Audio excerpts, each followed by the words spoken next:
Live from Los Angeles, it's the Life Changes Show.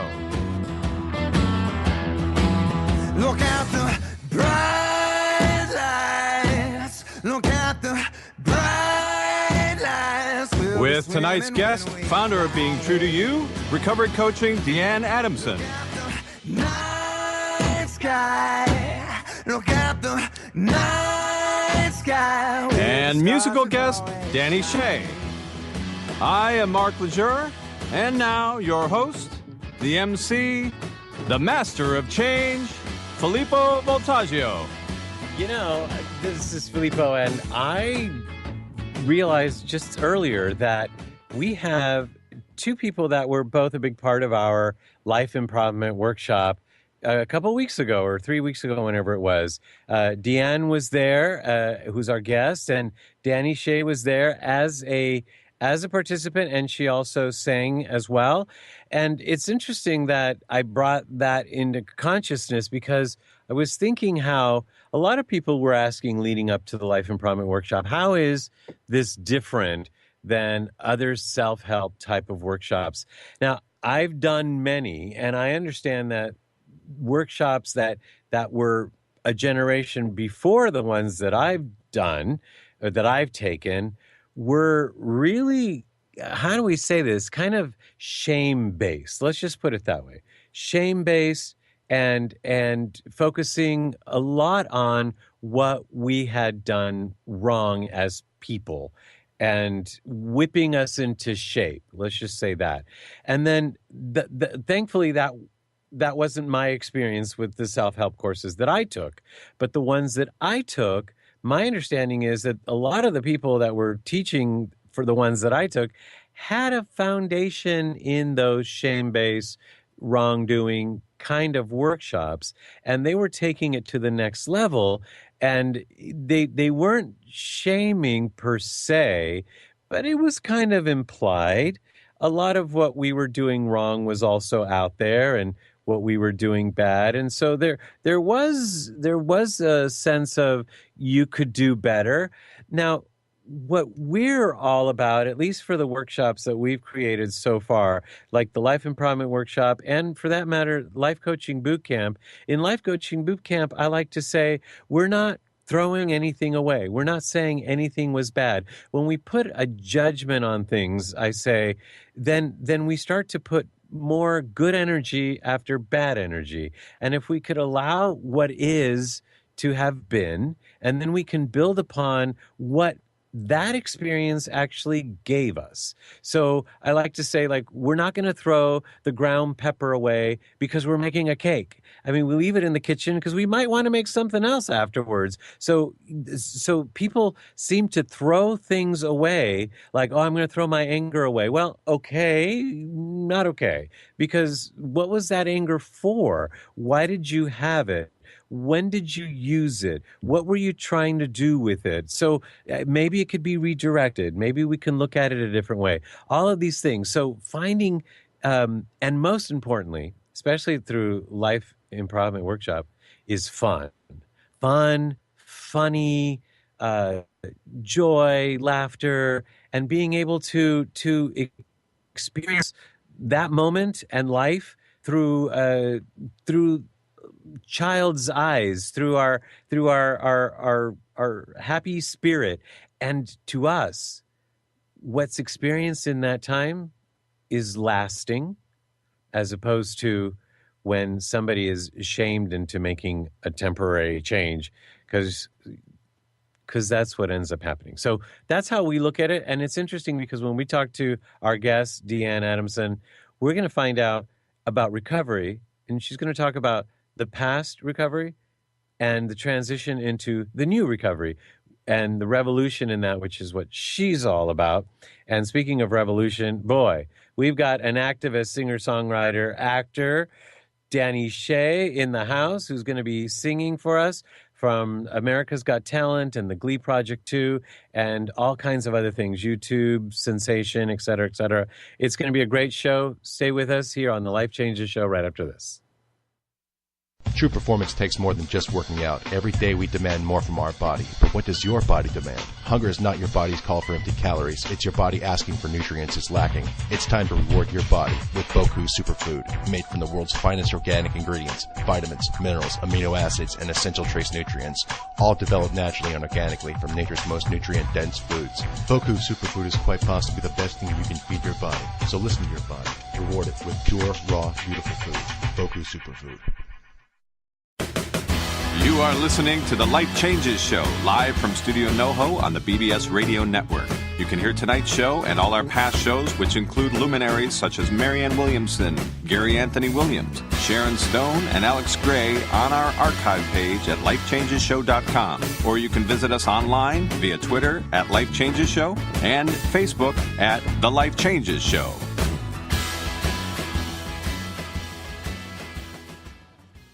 You know, Mark, I can't imagine going to any other workshop these days where they try and shame me. I think I had enough of that as a kid from my parents. Thank you very much. I've certainly had enough of that. But I'm surprised that you haven't had pepper cake. Seriously, there's a pepper cake? Oh. I don't know if there is, but I'm Maybe sure somebody is. somewhere has used their pepper for cake. Very funny. So we have fun during our workshops, and having fun as part of getting, improving our lives, improving our lives is so important to us. Absolutely. That's why I brought out the pepper cake. It's, geez. We're improving our lives.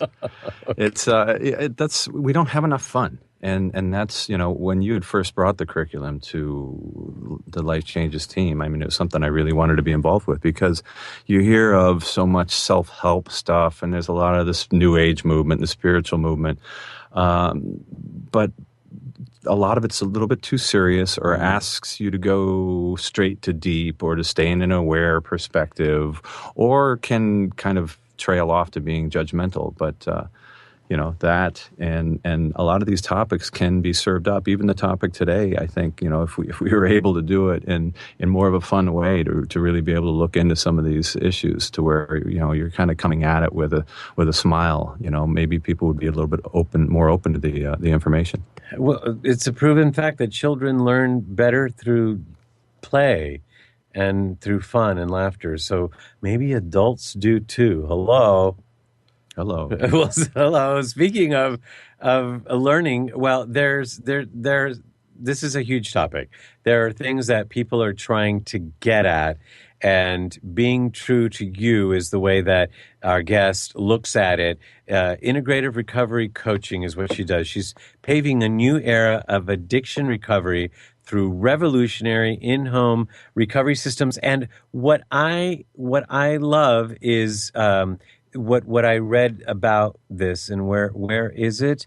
Her mission is to help people understand and transcend the limits of addiction in ways that are that are meaningful to them. So with that, let's welcome our guest, the founder of Being True to You, Deanne Adamson. Welcome to the show. Thank you so much, Filippo and Mark, for having me on the show. It's such a great opportunity to speak on a subject such as addiction recovery. I do see it as a phenomena that is affecting humanity as a whole, and not just individuals or individual families, and a topic I'm very passionate about. So thanks for having me on the show. See, she's passionate and she's smiling at the same time. So passionate, well-spoken, and smiling. Very, very nice. So actually, let's talk about what is addiction, because, see, for years I've been addicted to pasta. Does that count? Well, in a more traditional viewpoint, addiction is a progressive, uncontrollable habit that continues despite negative consequences. So that could be relationships. Obviously, we're going to talk about drugs and alcohol and all that, but it could be almost anything, right? It could be work. Correct. Addiction can, affect people on many levels. Generally, we're working with people under substance addiction, so drugs and alcohol, and then behavioral addictions, which can fall in many categories, like you're talking about, whether it's work or gambling or pornography or relationships or money or greed, technology, screens nowadays. There's a lot of different types of addictions. Dr. Lee Jambolski, he wrote the book called Addictive Personality. He would say that everybody has some degree of the addictive mindset or the addictive personality. So I do think that as a whole, especially in our Western culture, we are kind of driven toward the mindset that does fuel addiction, and that is that happiness comes from outside of us. And so as we go outside of us and we get these, temporary fulfillments, we'll continue to do that. There are certain things that make a person susceptible to addiction, though. Addiction is that, as I said, that progressive and uncontrollable need to act out despite the negative consequences. So in other words, a person cannot stop. And when you're looking at drug addictions, you're looking at things like increased tolerance and physical dependency in some cases and withdrawal in certain cases. So literally a person's free will is almost diminished. Wow. And, with other types of desires such as pasta, if you had noticed you gained maybe an extra 10 or 20 pounds, you would probably be able to lay off the pasta for a period of time until you felt like you've, rebalanced. But with addiction, a person has great difficulty stopping on their own. Wow. And I will go a step further and explain my view of addiction, but please go ahead. No, actually, that sounds great. So that would be more like the textbook definition of addiction. What my team and I have discovered in providing alternative recovery coaching from home, even though a lot of our clients are going through rehab and outpatient and sober living in 12 steps, what we're doing is, I think, moving us more into the new era. And what we see is more of a spiritual deficiency and addiction being an exaggerated attachment to something external in this endless search for love, whereby the true self and the direct source of love have been forgotten. And I think if you don't go a step deeper than the physical and psychological aspects of addiction, it's going to be very difficult to find the solution. We were talking about at the beginning of the show how, for example, some workshops are shame-based, or they talk a lot about, or maybe not as much today, but today they do talk about things that we've done wrong, even one-on-one psychology, and not to put anything down, but when we're talking about things that we shouldn't do, doesn't that reinforce what we shouldn't do? I mean, do people not go home then, and that's kind of what remains? Well, if you understand, I guess, what I would say the science of consciousness, or for people that understand quantum mechanics, what you focus on, you get more of. What you think about, you bring about. And these sayings have remained for a reason. So absolutely. What your mind's eye is focusing on, you will eventually manifest. And unfortunately, for a lot of people coming out of addiction, because they have spent so many thousands of hours thinking about drugs, that will continue to manifest even in the recovery phase. So they'll continue to be presented with opportunities to relapse. So it can be difficult to kind of get out of the trajectory there that has been created through the thought processes. So we were talking before the show about people who actually have great experiences in the so-called contemporary traditional recovery systems, and then go home, and without that present, they go back to their old behaviors. Yeah, I mean, exactly. When I talk about kind of the old era of addiction recovery and the new era, we see that in the new era, we have to address more of a continuity of care. So these treatment programs, and all different alternative types of treatment and programs can be extremely powerful, healing, liberating, mind-opening. But a person has to learn from within their own natural environment and from within themselves how to cultivate the change from where they are to where they would need to be to sustain a sober reality. So even if they're having a transformational experience, that doesn't mean that they'll know how to sustain that once they return to their natural environment without walking that path step by step. So a big part of the new era is skills training and self-mastery. And there's a lot of offshoots of that, whether it's cognitive enhancement or emotional intelligence or just basic life skills training or coping skills, and even into, trade development and financial skills. But until a person understands how to uphold a healthy mindset and a healthy reality, they're not going to be able to do it. So in a large sense, we're setting people up to fail because we're giving them the treatment model and telling them this is what's going to work for you. And when it doesn't work, it's actually counterproductive because now they have more guilt, more financial debt, more shame, more family disconnection because that system didn't work for them, but it was never going to work for them. It's just a piece of the puzzle. Well, and those points you bring up are so important because people fail to realize when they send someone into treatment that they have built an operating system around that addiction, right? The behavior set. They become very good at sustaining themselves in order to be able to acquire it. How they're managing, even if they're in poverty, how they're managing to maintain the habit, much less the behaviors that support that. And so the actual physical addiction is one thing, but the whole lifestyle that is around it can be so distant from what other people in a kind of a healthy lifestyle would consider basic everyday ways of being. And this is a huge misconception that I think mainstream recovery industry is feeding into, is this idea that we can transform ourselves in this short period, and not understanding that addiction kind of infiltrates every aspect of a person's mind, life, relationships, environment, and every pattern they're around. So it is their operating system. This is how they function. So it's not just this physical separation of removing the substance or removing the addictive behavior. That is actually the reality and how that reality was constructed. Right. So a big piece of what we do is reconstructing reality after addiction. And what does that look like? I like that, reconstructing reality. Let's actually, when we come back, let's reconstruct reality. Like, what does that actually mean?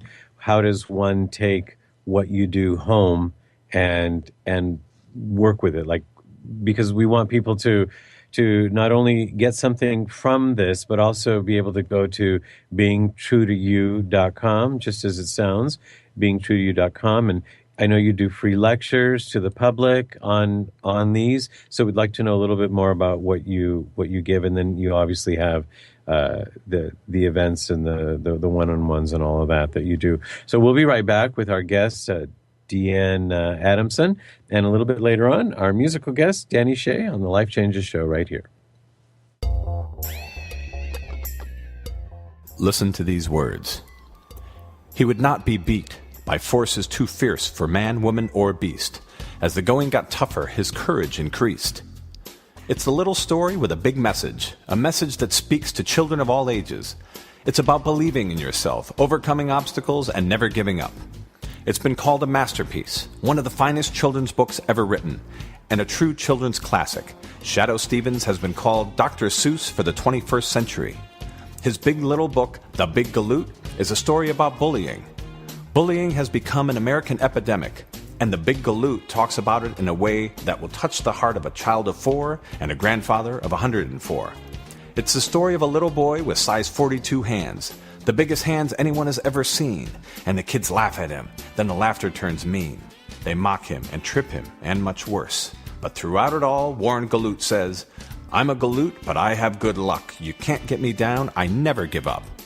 A second grader named Chandler said, "I thought it was the best funny book I have seen in my life." And we agree. Whoopi Goldberg said, "This is a great story. Bravo, Shadoe." The Big Galoot is available now as an ebook exclusively on Kindle Fire on Amazon for only $3.98. We strongly urge you to get it for your children, your children's children, or as a gift to yourself. Its message speaks to all of us. Have good luck and never give up. Go to Amazon.com and search for The Big Galoot by Shadoe Stevens.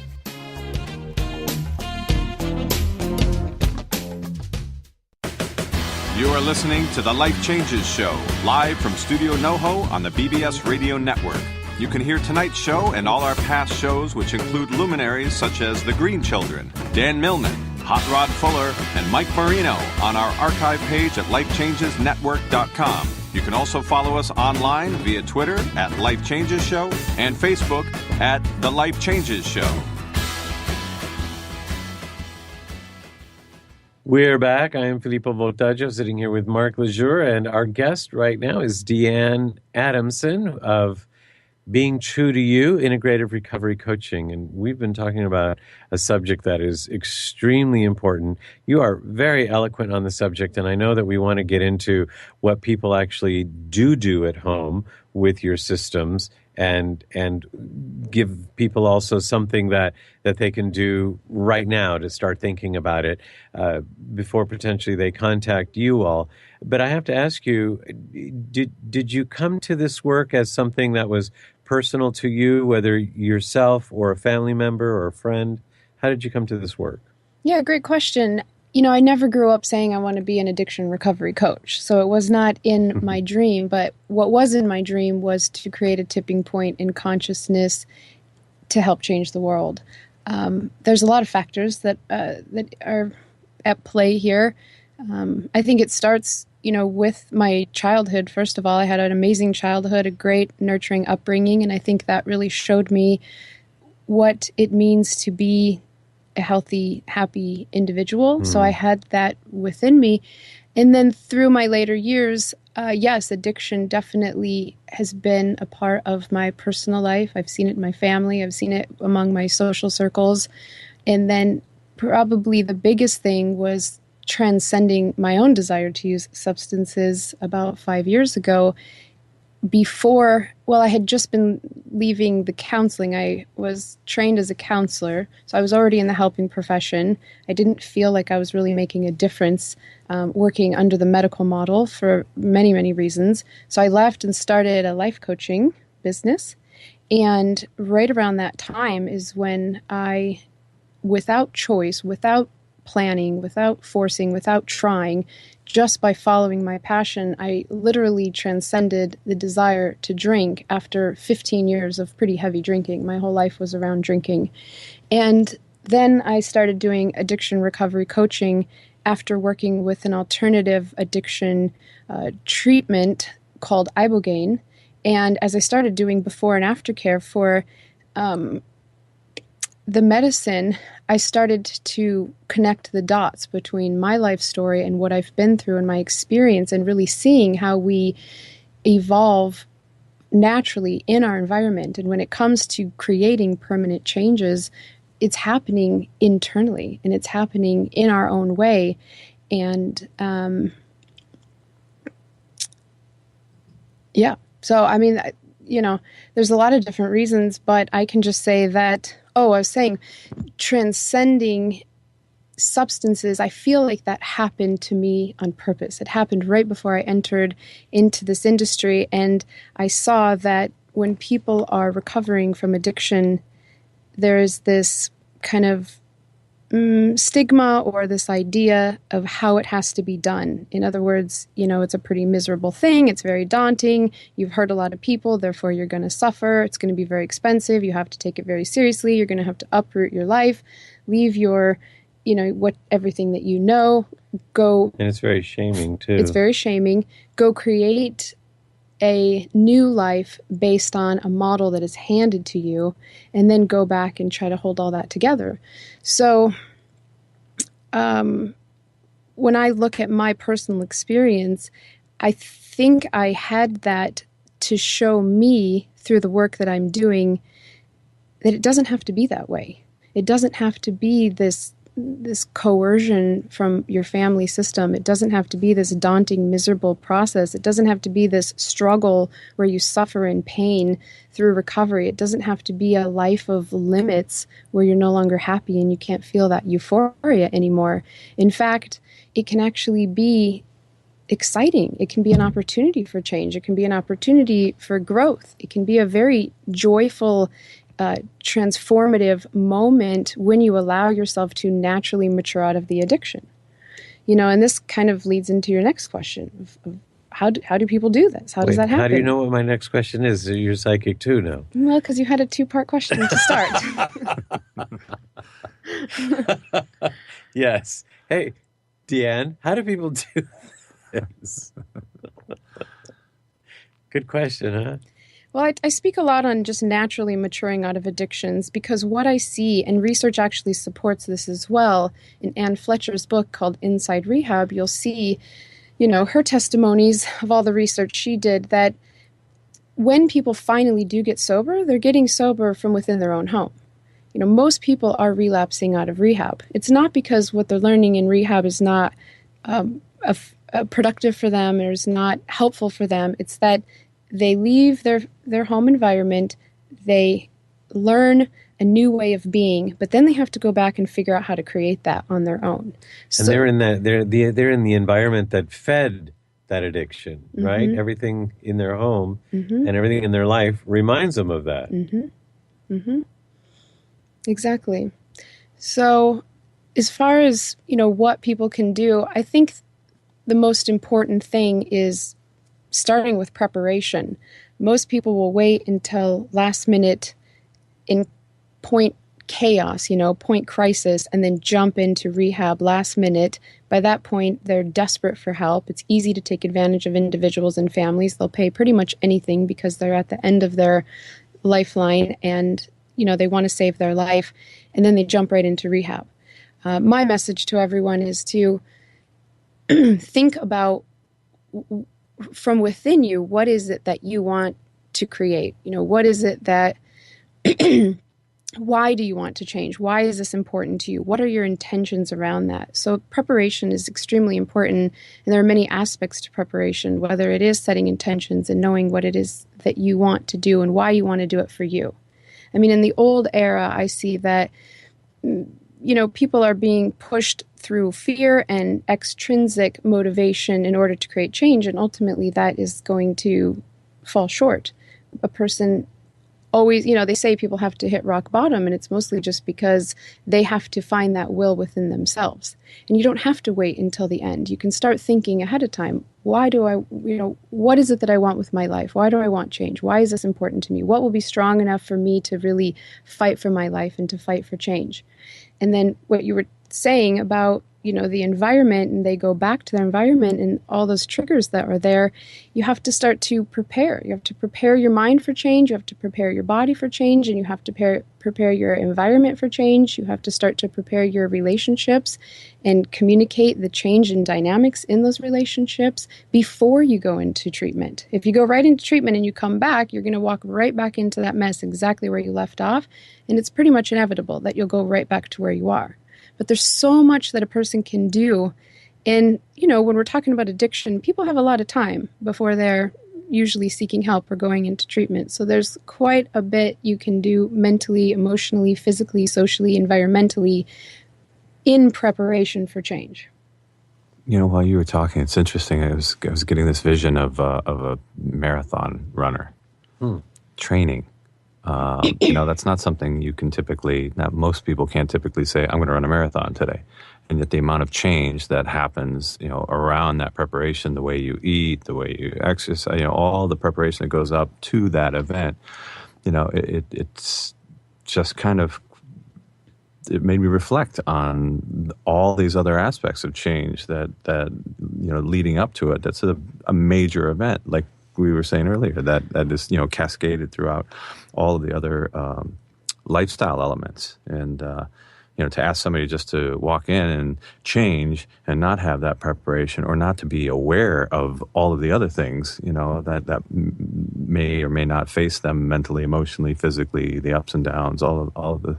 I like that analogy. In other words, you can't expect someone to go away for a week and then talk a good talk. Well, they can't run the marathon after a week of talking about it or what have you, even exercising for a week. So it's a great analogy. Mm-hmm. Yeah, the preparation is really key.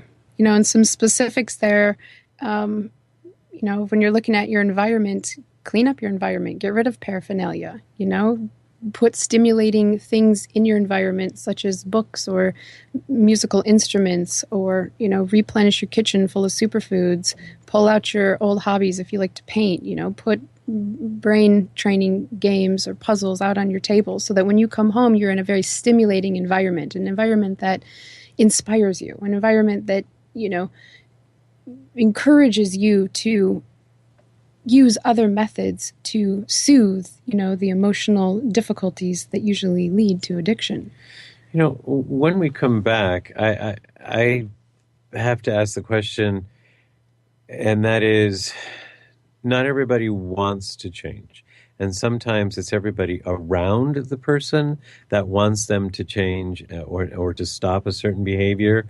And the person might think they're fine, or the person might not see what effect it's having on their life. So I want to talk to the people that have somebody in their life who is addicted, and the person themselves don't know that. So if we can talk about that when we come back with our guest, Deanne Adamson. And again, a little later, we're excited to have Dani Shay in the studio, who's going to perform some live songs that have not been aired on any show yet. So stay tuned. This is an exciting Life Changes show. But after this. The Life Changes Show is a premier radio show presented by the Life Changes Network, which is a company whose team has dedicated their lives not only to positive change, but to helping others observe and embrace, honor, and even celebrate their own changes, thus enabling a more positive, inspired life and helping to create a more positive and inspired world. From everyday people, celebrities, corporate giants, and children, we are here to help and to serve. With heart, integrity, and experience, we bring our message and positive intent into your lives through the Life Changes Show, lifechangesnetwork.com, and through guest appearances on other inspiring shows and events. If you wish to learn more about Life Changes Life Coaching, a private consultation with one of us, corporate or live event appearances, or if you would like us to appear on your radio or TV shows, please email us at info@lifechangesnetwork.com.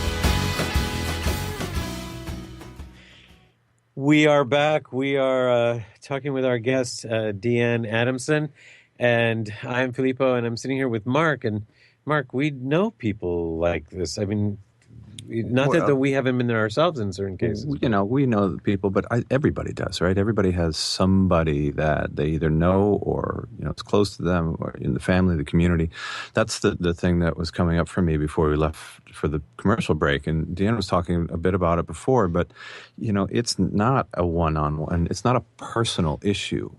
Ultimately, everybody is affected. And that's part of that, going back into the lifestyle thing. I was kind of drilling down in my mind further into that and remembering some situations that I've been exposed to where there's been relationship shifts or changes or events that have happened, and watching what it did to the community around these people and what a big deal it is, not because of whatever it almost didn't even matter what the person was going through, whether it was good or not good, but it was interrupting what the other people were used to getting from that person. It's change. So it's change, and it's not only that personal change, but it's the changes in everybody's lives around them. Right. So that part of that preparation of really kind of conditioning the support group and everybody that's there, as well as the individual and the personal space. And I'm sure Deanne can talk about. Maybe we'll address this too if we have time. But what's societal? It's like, oh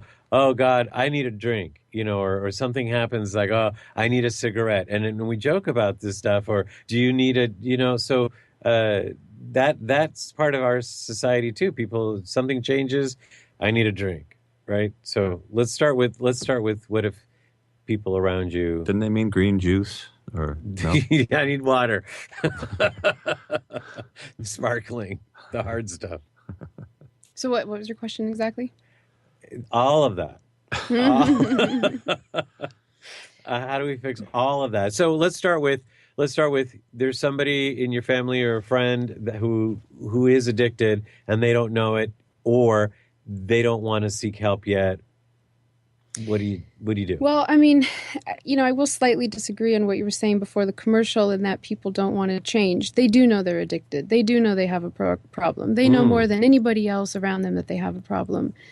Yes, there might be some denial, and they probably have worked very hard to instill those rationalizations around their world. But on the inside, they know exactly what's going on. They know more than anybody else. Wow.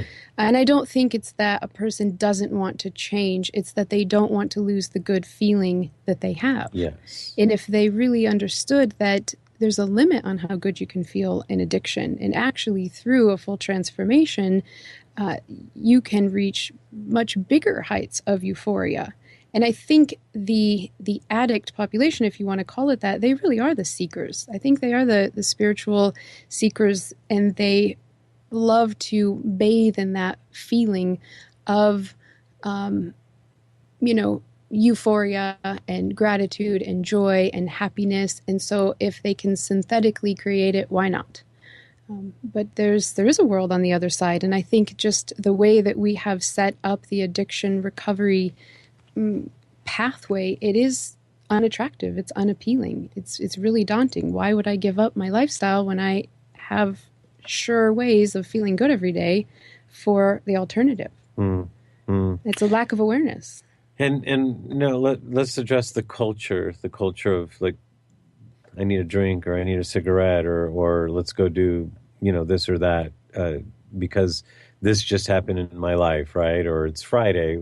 And let's talk about that. How do you feel about that as far as it leading to addiction?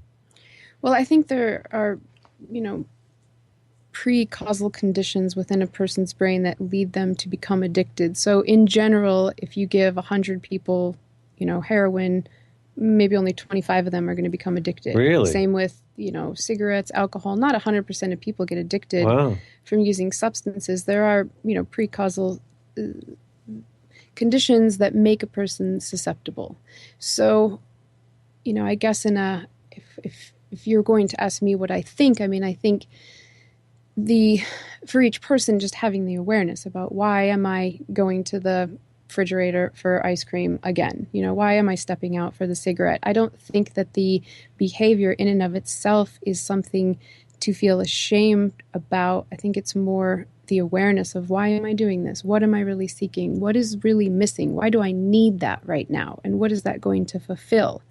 And this is one way to help naturally mature out of bad habits, is just becoming so clear on what it is that you're doing. I've done this with sugar, for instance. I might still have that cookie, but as I'm going to it, I'm aware, wow, I'm really stressed right now.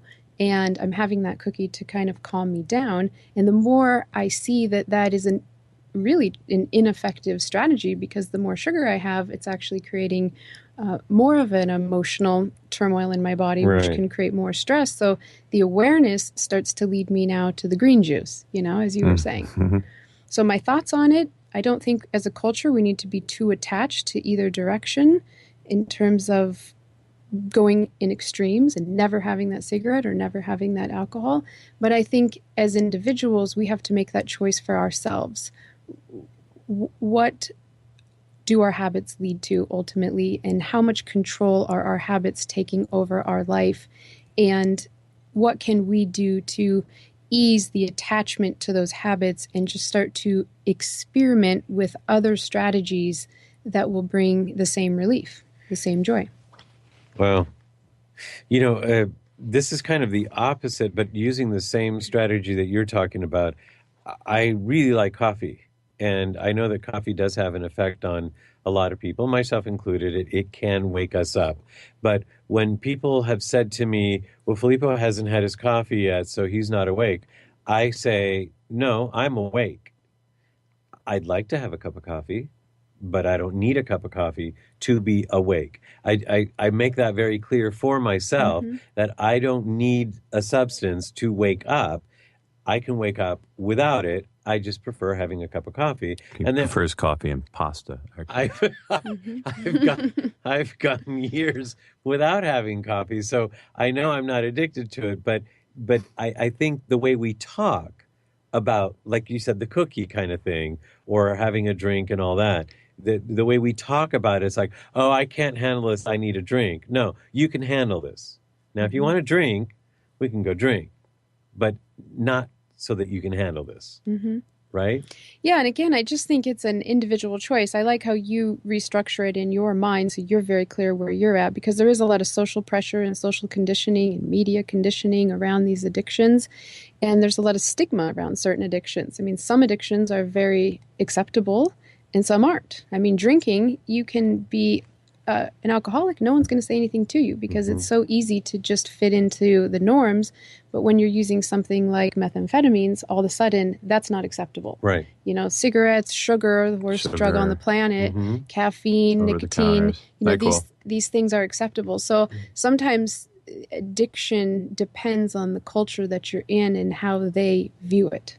Especially when we look at criminalization, you know, that plays a huge role, I think, in addiction as well. It's leading people deeper into their addiction because we're telling them that's wrong. You shouldn't be doing that. The more we say that, the more that they're doing it. So it actually can create or fuel some of these hard addictions because of the social influence around. I've never heard anybody talk about it like you have, and I really appreciate it because I don't feel comfortable with making, especially my friends, feel bad about their addictions. I wouldn't want anybody to make me feel bad about mine, and whatever it is. So, like you said, methamphetamine. What are we making them bad for? They already feel bad as it is. Well, for a short time, evidently, they feel real good. I don't know. That's what I've heard. But then they feel bad, and so like making them bad is only making it worse. Exactly. And I think one of the things we have to understand when we look at addiction is we can't know what it's like to be that person and why they're going down that journey. We can't know that that's not what they're supposed to do. I mean, to me, when I look at the new era of addiction, I aim to recontextualize the whole paradigm and the philosophy in general instead of seeing addiction as a pathology, as a disease only, as a problem. I see it as a vehicle for transformation. I mean, these are very brave people, if you want to see it that way, that are walking a dark journey of their shadow side, all in maybe the opportunity to transform on the other side. So we don't know what the soul contract is. We don't know what maybe the karmic debt is. We don't know what a person's childhood was.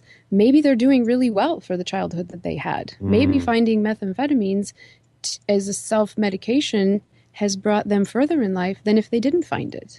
So there's so many factors when it comes to addiction, and when we look at it through the single eyes of the disease model or the pathology model, and we create treatment plans for it, or we look at it through the judicial model and we create a punitive plan for it, we're really robbing a person of the opportunity for transformation because there's so much more going on behind the scenes or underneath that we have no idea. That person might be exactly where they're supposed to be. I call that the reveal. You know, when I worked on Wall Street and in that culture, and it was always rationalized as work hard, play hard. Come weekend time, it was time to go out and drink and have fun, and everybody did it, and that became a lifestyle for a long time. And when I finally made the choice to eliminate that and move away from it, not only did that whole lifestyle issue come into play and new friends and behavior patterns, but suddenly there were emotions and things that were coming up that I didn't realize were being suppressed. And so there was a whole new pattern. It was no longer about even in this mode of usage, which according to social terms was not an addiction. This was the way that, I think most of the well-marketed, drinking world is functioning. There's an exchange for why you're even in that place looking for that happiness, like you said, searching outside for that happiness. And then suddenly that exchange for what other emotions were kind of suppressed or not dealt with, or now available for feeling and awareness. And so you see the problem when we corner somebody, that family member you're talking about, and we say what you're doing is wrong and you need to change and we need to fix you and you need to step out of your environment and come over here and you need to act like this and do this, this, and that to be a normal functioning human being. It doesn't mean family members don't set boundaries. Don't get me wrong. Of course, family members have to set boundaries. We can't just let addiction take over. But on the other hand, we have to understand that the way out of addiction is very unique for each individual. And if we try to impose a one strategy fits all, even if we're calling it, a personalized plan within, it's still a personalized plan within the same paradigm. It's still a very limiting leash that we're putting people on when we tell them that they get their own, they get to make their decisions in that. For me, I see that there is not one way out of addiction. I mean, the truth is people are overcoming addictions from home all the time with no help at all. I mean, you can recover from addiction without medical help. You can recover without getting into trouble, without medications, without diagnosis, without hitting bottom. Without hitting bottom, It's really going inside and saying, what is this addiction teaching me? Why am I walking this path? What is this hold on me? What is that about? What emotions do I need to look at? What would need to change? And just creating space for individuals to have that conversation in their head without the shame and the problematic dialogue, and turning it more to an opportunistic dialogue. And through that conversation, and this is what we're doing with our clients, as soon as you spark that conversation, now they become the researcher in their addiction. So they might partake in their addiction for days, weeks, or months, years. They might not be through that yet, but at least they have the opportunity to become that researcher, that conscious observer, and start to learn the lessons they need to learn. So when they do cross that line of abstinence, they've already been working for a long time, and now they know how to sustain it. I'm so glad we had the opportunity to broach this subject. It's such a big subject, and I like the way you're talking about it. BeingTrueToYou.com is where people can get a hold of you and your team, and they can come hear free lectures from you and get to work one-on-one with all of you. BeingTrueToYou.com. Thank you so much, Deanne. This has been awesome, and thank you for what you're doing. Deanne Adamson. You look at her, she just smiles and laughs. And it's wonderful. Deanne Adamson. Thank you. Thank you so much. Thank you. We'll be right back with our musical guest, Dani Shay, right after this on the Life Changes Show.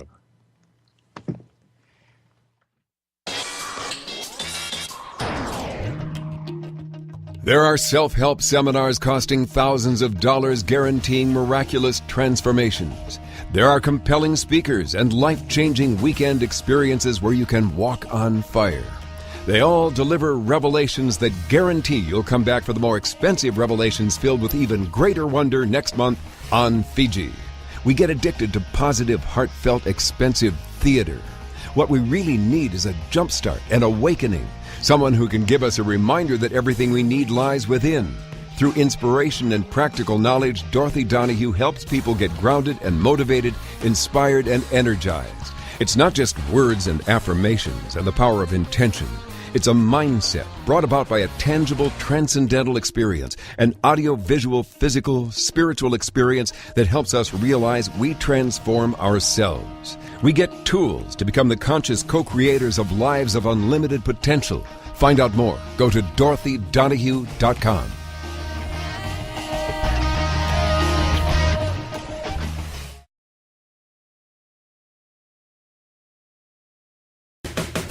You are listening to the Life Changes Show live from Studio NoHo on the BBS Radio Network. You can hear tonight's show and all our past shows, which include luminaries such as Mariel Hemingway, Shadow Stevens, Gary Zukoff, and Kyle Cease on our website at lifechangesshow.com. You can also follow us online via Twitter at Life Changes Show and at Facebook at The Life Changes Show.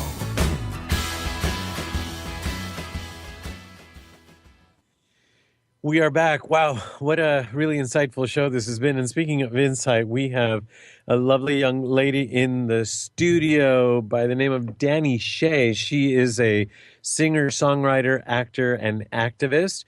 She is most well known for her TV spots on America's Got Talent and on the Glee Project too. Actually, she's probably most well known because of the great songs she writes and because of all the views she gets in the millions and millions, because people are loving not only what she's singing about, but also what she represents. And she's really putting herself out there in some really beautiful ways and helping a lot of people, whether she knows it or not. I think she knows it. Also, while we're doing this, I want to give a shout out to David Strumpf and Matt Murray of What If Conference, or What If 360, who brought Dani Shay to our Life Improvement Workshop just a few weeks ago. So thank you to them.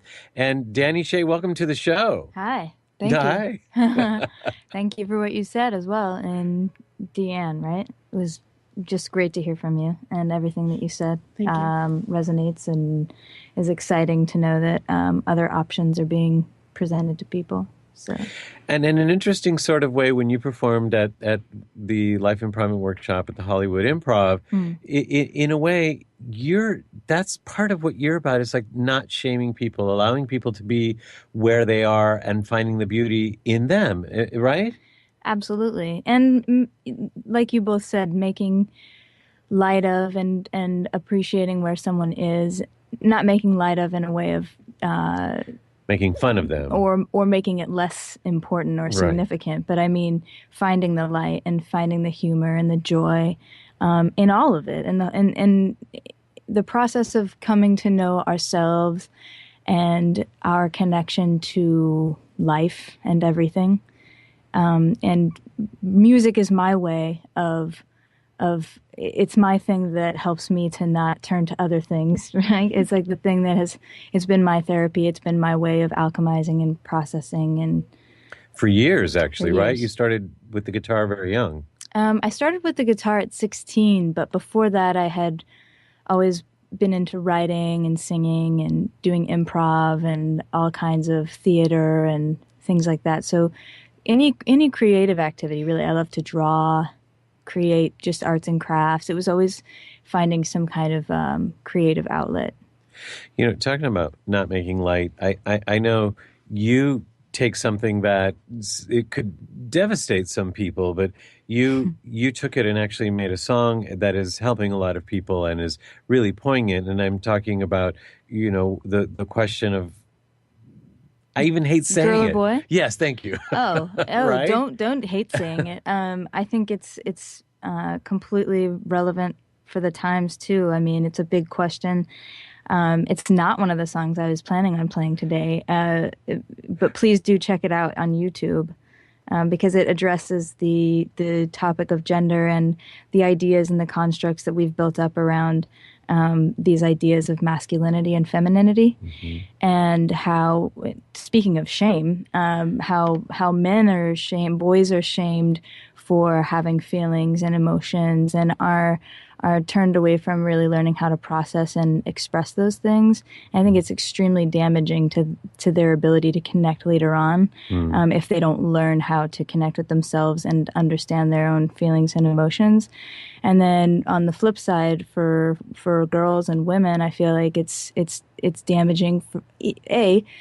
That perspective on masculinity is damaging to women as well, and it's also damaging because of their relationships, but also to the flip side of women feeling shamed about their body and image, and also feeling less capable, whether because of programming, whether it be because of being told they're not as physically capable or as smart. And I feel like, honestly, all of that is a bunch of bull stuff. Because we're made of all of it. All of us are made of all of it. And if we can find balance in that and understand the beauty in it, and then that's what I think makes a whole person. I love that it's coming from you. I love that you're very visible out there in the world and that you have tons of followers that are understanding the message and feeling it, and also help propagate it thanks to you and the music. So thank you. You're welcome. Thank you. Thanks for supporting it. So now you have prepared 2 new songs So for there's us. Not new songs, and I wanted to address that. They're not new songs. Actually, they're older songs, but I just am feeling into just the name of the show in and of itself, and you and what I experienced at the workshop. this felt like two songs that would fit right into the show. So there's some lightness and some joy and some play and some humor. And I feel like, one is called Street Lamp and one is called A Child Song. Oh. Yeah. Which is coming first? I think I'm going to do Street Lamp first. And it's about? So Street Lamp, as I was saying, it's kind of funny. Without knowing the topic of the show, I just picked these songs just based on feel. And it's a beautiful thing. As it turns out, it matches the exact topic we're looking at here, and processing our own minds and how our minds can feel like the enemy at times because, managing and understanding our minds can feel so daunting. And so this song is based on that. Wow. Well, this is exciting. Here we have Dani Shay singing Street Lamp on The Life Changes Show. Okay, here we go.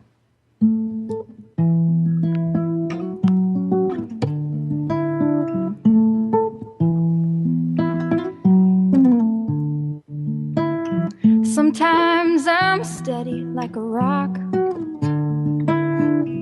Sometimes the truth speaks when I talk, but then again a little more often than not, I'm pushing through the fog of my own thoughts, and then the street lamp in my head flips a switch and I come back ready to devise a stronger plan of attack. I know these circumstances are to help me train to be a warrior for peace against my brain.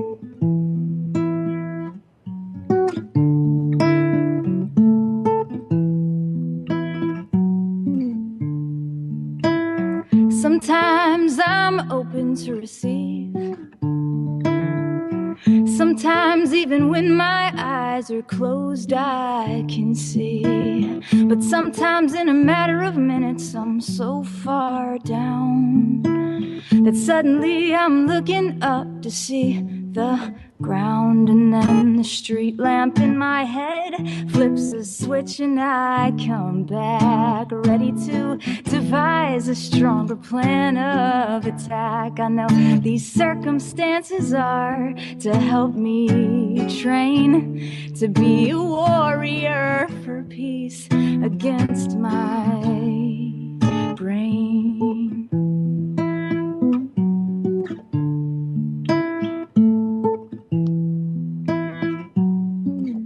So don't ask me how we came to be, 'cause it really doesn't matter, you see. Because life is but a dream filled with the ultimate distractions. Maneuver your way through them and you're free.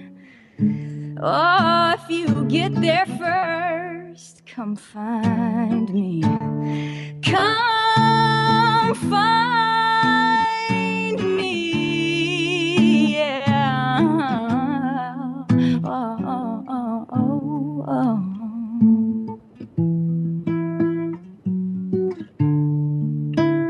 Sometimes I'm taken by surprise. Sometimes I can see God in my eyes. But sometimes like a dragon's breath, the smoke reappears and I'm blinded once again by my fears.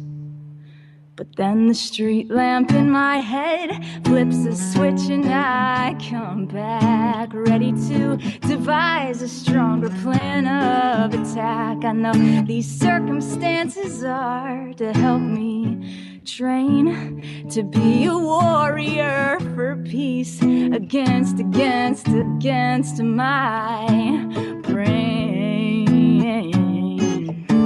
my own crazy brain.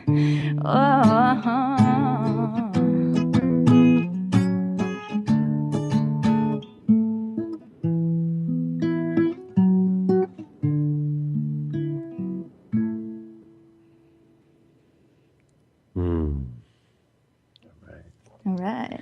Awesome. Street Lamp. Street Dani Lamp. Shay By the way, the crazy brain is a joke. It's a joke. Making light of my own craziness. Well, actually, it's funny you should say that, and hold that thought, actually. I just want to give this out. She's known as The Real Dani Shay on Facebook. That's how people can find you on Facebook, right? Mm-hmm. The Real Dani Shay. And on Twitter, it's just Dani Shay. Mm-hmm. And is there any other, should we give any other address out?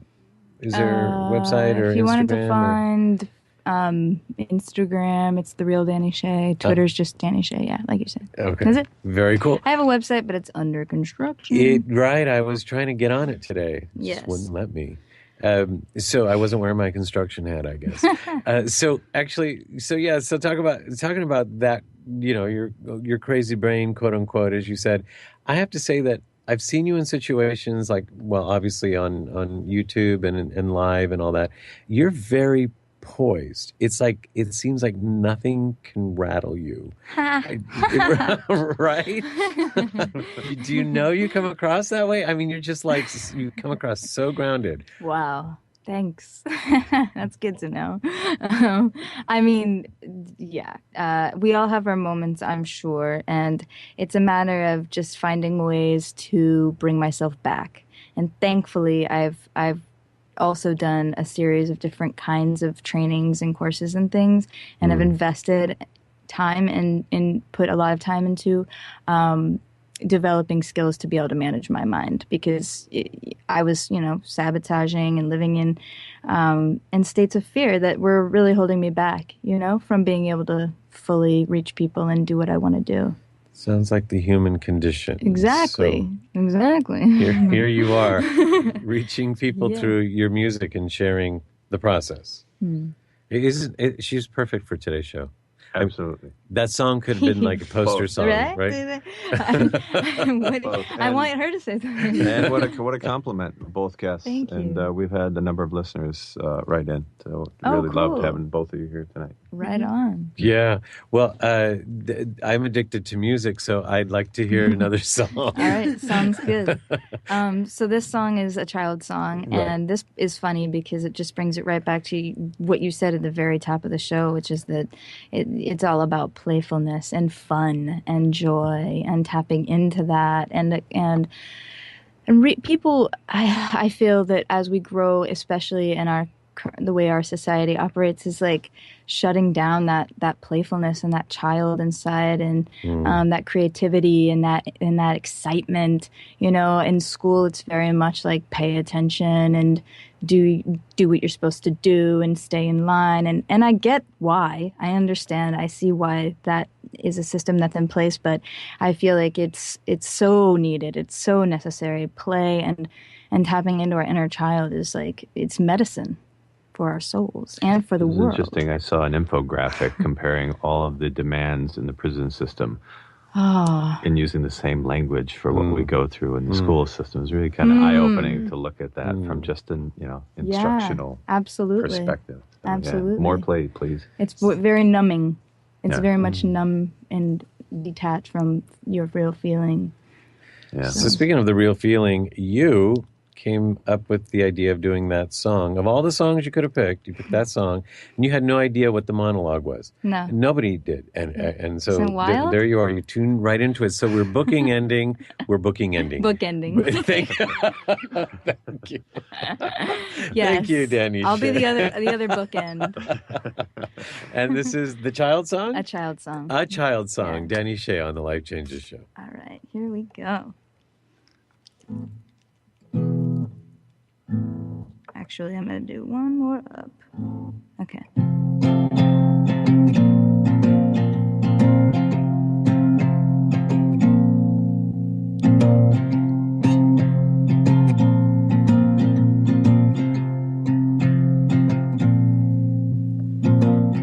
I hold the tree limbs like they are my mother's arms. And I'm barely squeezing them like I could never fall, because I know she'll hold me up. 'Cause I know she'll hold me up.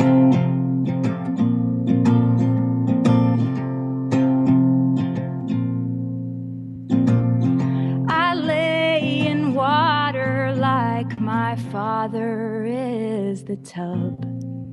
And I'm barely... And, oh, man. Can I start the song over? I would like it. Okay. Good for you. All right. If I'm going to go recording this, it better be right, you know? Here we go.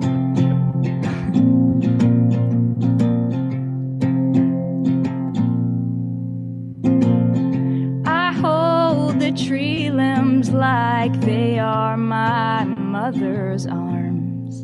And I'm barely squeezing them like I could never fall. Because I know she'll hold me up. 'Cause I know she'll hold me up.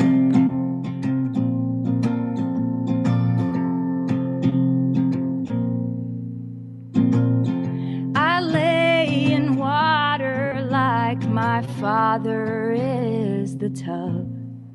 And I sink into it, breathing strength into my lungs.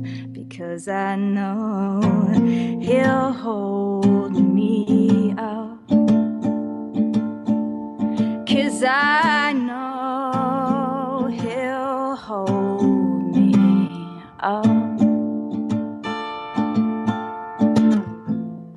And if you can read the signs,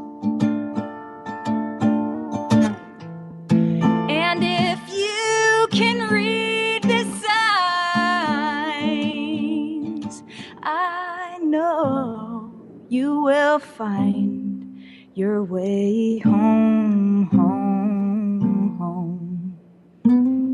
I know you're gonna find your way back home.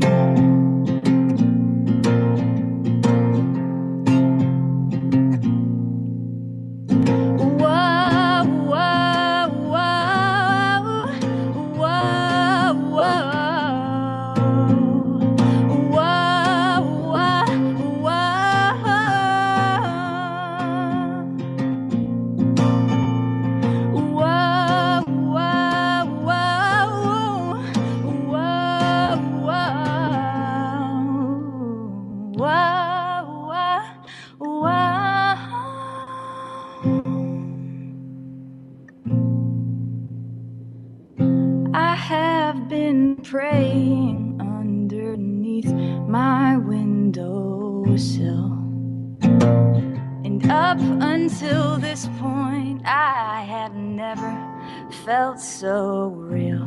Because I know love will hold me up. 'Cause I know love will hold me up. 'Cause I know love will hold me up. The mother, the father, the earth and the water, the sound of my voice. I am son, I am daughter. The call to be brave is the call to move higher. So I will rise up like the flames of a fire. 'Cause I know love will hold me up.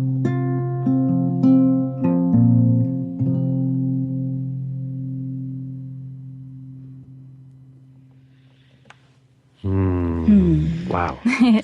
Thank you. Dani Shay, the real Dani Shay on Facebook, the real Dani Shay on Instagram, and Dani Shay on Twitter. You're amazing. Do you have a you have a CD lots out? of stuff on iTunes and Spotify Yeah. and YouTube and all that jazz. YouTube.com/Dani Shay has a lot of my older stuff. And you can find some stuff that's not on YouTube if you look at Spotify and iTunes and all that. Okay, very good. Yeah. And the CD that is that also for sale someplace? Which one are you? The one that we That saw. you guys got? Yeah. Mm-hmm. Yep. Okay. That's all on iTunes. It's too. all on Yep. iTunes. Okay, so it's all there, and just Dani Shay. Yes. Dani Shay, and that's DANISHAY. Yes.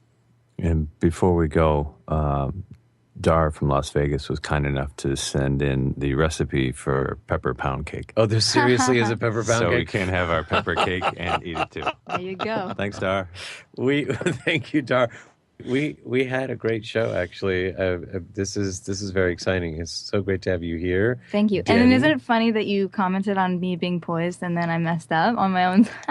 Well, actually, I love that. But you see how poised you were when you did, and you took a moment and said, "I'm going to do that again," and you did it. You're right. So that's what I'm talking about. Because It was brilliant. Yeah. Oh. Because to me, it's not just about doing things perfect all the time. Right. It's being able to be perfect when things don't always go right. Right. Right. It's just Flexibility. exactly, and that was handled perfectly. So That was an Well, improv thanks. moment. That was an improv Improving my moment. life. I love that. There we go with a bookend again. Callbacks. Okay, so this is we have to do this again. This is just way too much fun. So So thank you, Dani Shay. Thank you, Deanne Adamson. And we all know that you came from great distances to be here, and it's been such a pleasure. So with that, I'd like to thank our engineer at Studio NoHo for the great space to be doing this in and the great sound. We all sounded great, didn't we? And thanks to BBS Radio and Doug Newsom, our engineer at the radio network. And on behalf of our executive producer, I should probably say, actually, we've got Cade Courier in the house, who came to see the two of you ladies. Mm-hmm. And when he found out that the two of you were going to be here, he was also at Life Improvement. So you had a studio audience because your fans are wanting to be here. Oh, we should mention Kate or Kat. And Thanks for being here, guys. And on behalf of our executive producer, Dorothy Donahue, and our producer, Mark Leger, and myself, Filippo Voltaggio, we're here to remind you that as life changes, as ours did just tonight, we're here for you. Ciao, everyone. You have been listening to the Life Changes Show on the BBS Radio Network.